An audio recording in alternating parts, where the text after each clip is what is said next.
Assalamualaikum warahmatullahi wabarakatuh. Perkenalkan, nama saya Iqbal, saya dari jurusan Sistem Informasi Angkatan 2020, kelas internasional di Universitas Nusa Putra. Video kali ini dibuat untuk memenuhi tugas mata kuliah Sistem Operasi. Di sini saya akan menyampaikan salah satu materi yang ada pada mata kuliah Sistem Operasi, yaitu tentang konkurensi. Nah, konkurensi ini merupakan suatu landasan umum dalam perancangan sistem operasi. Nah, proses-proses dinamakan konkuren apabila proses-proses tersebut berada pada saat yang bersamaan. Nah, kenapa dinamakan suatu landasan umum dalam perancangan sistem operasi? Karena dalam menciptakan sebuah sistem operasi tersebut harus bisa menjalankan beberapa proses atau lebih dari satu proses pada saat yang bersamaan. Nah, dalam proses-proses konkuren ini atau dalam proses yang bersamaan ini pasti terjadi beberapa masalah, dan diantaranya yaitu tentang mutual exclusion, sinkronisasi, deadlock, dan starvation. Nah, pada video kali ini juga saya akan menyampaikan simulasi tentang salah satu masalah tentang konkurennya. Nah, salah satunya yaitu tentang deadlock itu. Di sini saya akan membuat simulasi tentang deadlock dengan menggunakan software yang bernama CPU Simulator. Nah, ngomong-ngomong tentang deadlock merupakan suatu kondisi di mana dua proses atau lebih tidak bisa melanjutkan eksekusinya oleh pemroses, dan pada umumnya deadlock terjadi karena proses mengalami starvation, yaitu suatu job sedang dieksekusi dan eksekusi job tersebut tidak ada hentinya atau tidak diketahui kapan berhentinya proses job tersebut, atau bahkan job yang antri tersebut dikatakan mempunyai status mati, padahal proses-proses lain sedang menunggu sumber daya proses. Perlu diketahui juga bahwa deadlock merupakan kondisi terparah karena banyak proses yang dapat terlibat dan tidak dapat mengakhiri prosesnya secara baik. Oleh karena itu, karena kita sudah mengetahui gambaran tentang deadlock, mari kita ke simulasi deadlock dengan menggunakan CPU simulator. Nah, baik teman-teman, bisa kita lihat di sini adalah sebuah menu utama dari CPU simulator. Nah, kita di sini akan membuat simulasi tentang bagaimana cara mengatasi deadlock yang terjadi pada sebuah program. Dan untuk membuat proses ini, yaitu nanti kita akan membuat proses yang mana proses tersebut akan terjadi sebuah deadlock dengan settingan yang kita buat juga supaya deadlock itu terdeteksi atau terjadi. Dengan kita langsung saja ke menu advance yang ada di sini, lalu ke menu compiler. Nah, di sini kita akan ada pada menu yang baru, yang mana menu ini kita akan membuat sebuah program, tinggal memasukkan kode untuk membuat sebuah program tersebut. Karena saya sudah mempunyai kodenya, kita tinggal paste saja. Nah, di sini kita akan membuat program dengan nama yang akan dialokasikan pada resource 1 dengan menunggu waktu selama 3 detik, lalu akan dialokasikan ke resource yang kedua, dan kode ini yaitu berguna untuk melakukan melakukan resource selanjutnya gitu. Dan lalu kode ini juga akan memberhentikan prosesnya atau programnya. Nah, apabila telah selesai kita buat sebuah programnya, kita langsung ke menu compile di samping edit sort. Nah, di sini kita langsung klik saja menu compile. Menu compile ini berguna untuk mendeteksi program kita apakah ada terjadi kesalahan atau tidak. Nah, apabila sudah selesai akan tampil seperti ini. Nah, di sini kita langsung ke menu load in memory yang mana kita akan memasukkan ke memori kita program yang kita buat tadi. Langsung saja, dan akan muncul pada menu selanjutnya, menu baru, di mana di sini ada program yang sudah kita buat yang bernama P1 ini. Nah, karena kita akan membuat sebuah deadlock, simulasi deadlock, kita kembali ke menu compile, kita akan buat program yang kedua dengan alokasi 2, lalu 3 di sini. Compile kembali. Lalu load in memory. Lagi. Lalu karena kita akan melakukan looping, jadi maka kita harus memasukkan resource secara berurutan gitu. Jadi kita akan buat lagi programnya dengan nama P3. 3, 4, compile kembali. Lalu kita login memori lagi. Teman-teman bisa skip saja video yang ini karena langkahnya akan sama. 4, 1. Tinggal kita compile. Di sini kita akan membuat 4 buah program dengan resource yang tadi. Tinggal load in memory. Nah, apabila sudah selesai kita buat sebuah program kita akan lanjut ke menu selanjutnya, yaitu ke menu OS. Tinggal klik saja, akan muncul tampilan atau muncul menu yang baru. Nah, menu baru ini atau berguna yaitu untuk kita akan mengetes, untuk pengetesan program yang kita buat. Lalu kita akan men-setting terlebih dahulu agar deadlock ini cepat terdeteksi gitu. Kita ke round robin untuk melakukan setting. Kita 10, tiknya 10, lalu ini kita ke pas saja ke 1 agar deadlocknya cepat gitu ya, terdeteksi.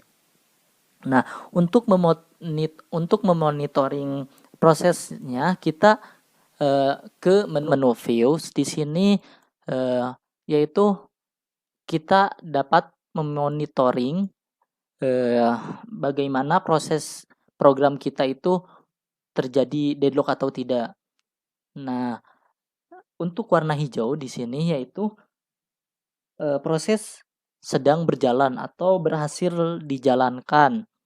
Nah, untuk indikator dari sebuah deadlock itu pada bidang di sini akan ada 2, 3 atau 4 yang berwarna merah. Jadi indikator untuk sebuah proses deadlock itu memiliki bidang warna merah dengan 2 atau 3 bahkan 4. Nah, untuk langkah selanjutnya kita langsung saja untuk pengetesan pada program kita, yaitu kita masukkan terlebih dahulu program kita pada ready proses ini. Kita masukkan semuanya.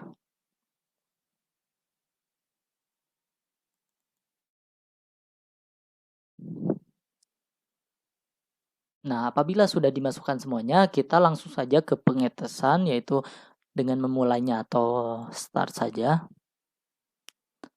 Dan kita lihat proses program kita sedang berjalan, apakah akan terjadi sebuah deadlock atau tidak.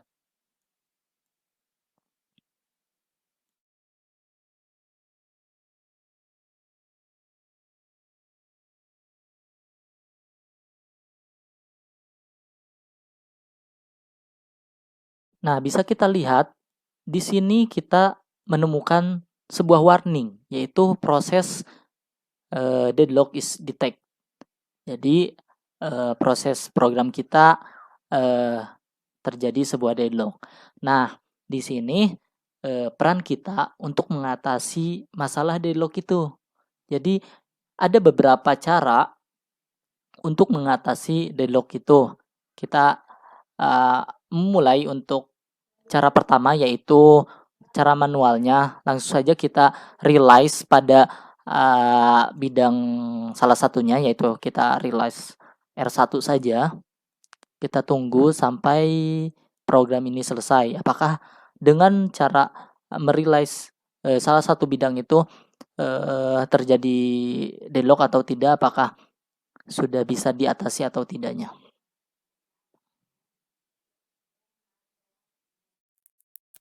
Nah, ternyata teman-teman, ini adalah salah satu cara termudah untuk mengatasi deadlock, yaitu dengan merealize-nya.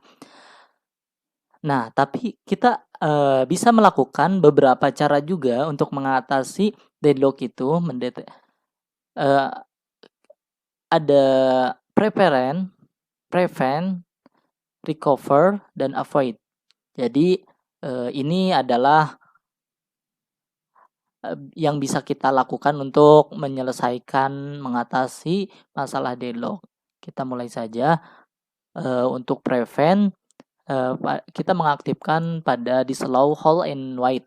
Jadi disallow hold and wait ini berguna untuk tidak membolehkan proses untuk menunggu atau menahan proses. Jadi di sini tidak akan ada proses menunggu atau menahan pembagian resource-nya. Jadi langsung bisa terselesaikan secara otomatis. Jadi langsung saja kita coba dengan masukkan kembali program kita.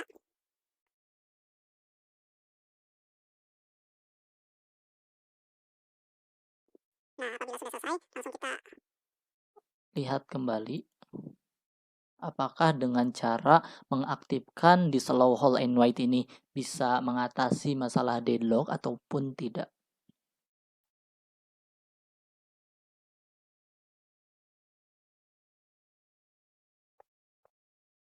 Nah, di sini bisa kita asumsikan bahwa dengan cara prevent mengaktifkan disallow hold and wait ini adalah cara termudah juga untuk mengatasi masalah deadlock.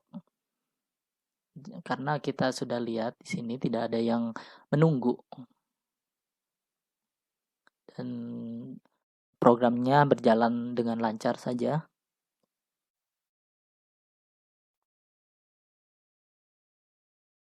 Sudah selesai ya.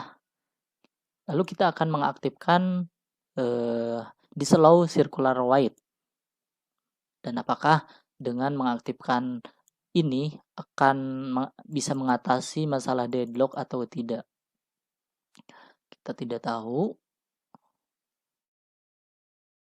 Kita akan coba saja.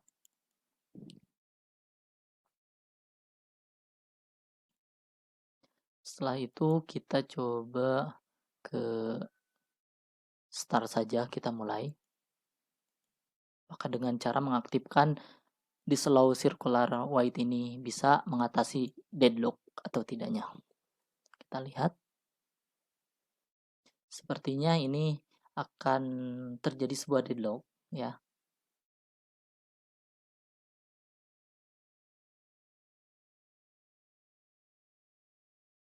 Dan ternyata dengan mengaktifkan ini kita masih kurang efektif untuk menyelesaikan deadlocknya ya. Nah, di sini kita akan mengaktifkan use total ordering. Apakah dengan mengaktifkan use total ordering ini bisa mengatasi deadlock atau tidak?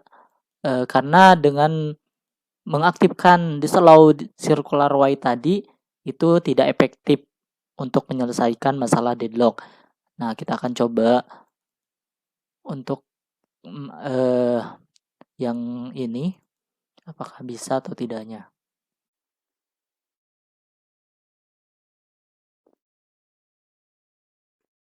Nah, setelah itu kita langsung mulai saja. Seperti biasa, lalu kita lihat atau monitoring apakah program ini terjadi sebuah deadlock atau tidak prosesnya.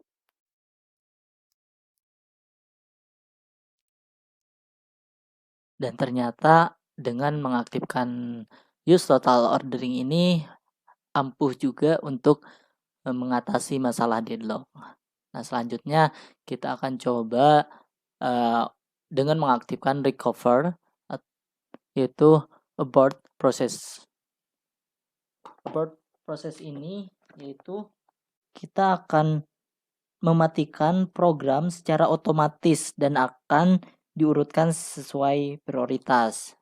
Nah, kita coba untuk mengaktifkannya terlebih dahulu. Apakah dengan cara ini bisa menyelesaikan atau tidak masalah deadlock? Kita mulai lagi. Lihat lagi. Dan ternyata ini terjadi sebuah deadlock ya. Warning process deadlock is detected.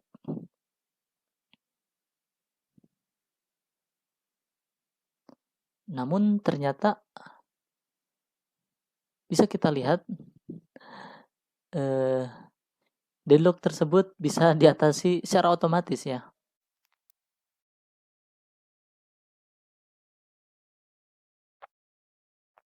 Dan ternyata ini bisa diselesaikan secara otomatis teman-teman. Nah, lanjut saja kita ke preempt resort ya. Kita akan coba untuk mengaktifkannya. Apakah ini akan berhasil untuk mengatasi deadlock atau tidaknya?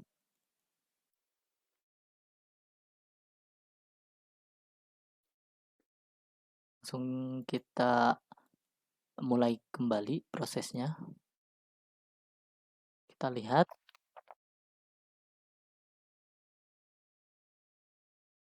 Dan di sini kita juga menemukan deadlock lagi. Ada deadlock di sini ya. Namun sepertinya proses ini belum selesai.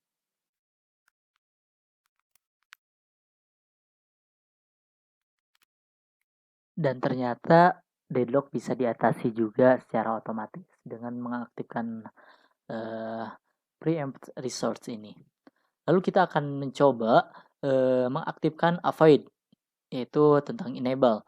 Jadi avoid ini yaitu deadlock tidak akan dideteksi, artinya walaupun terjadi sebuah deadlock, namun deadlock tidak akan dianggap proses akan tetap dilanjutkan.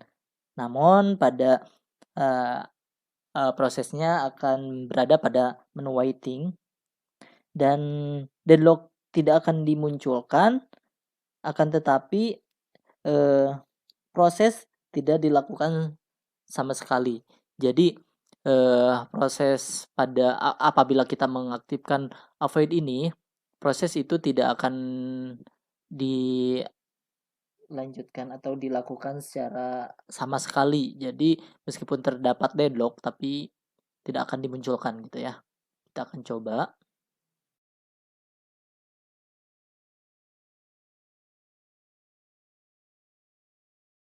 Kita lihat apakah memang terjadi sebuah deadlock dan prosesnya itu tidak dilakukan sama sekali atau tidak.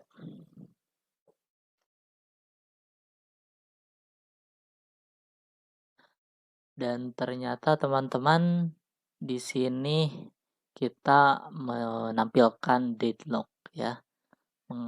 Memunculkan deadlock sudah dideteksi dan program tidak dijalankan sama sekali. Itu tandanya kita sudah berhasil atau kita sudah mengetahui bagaimana cara mengatasi masalah deadlock. Itu ada beberapa cara yang tadi. Dan mungkin sekian dari saya. Terima kasih. Wassalamualaikum warahmatullahi wabarakatuh.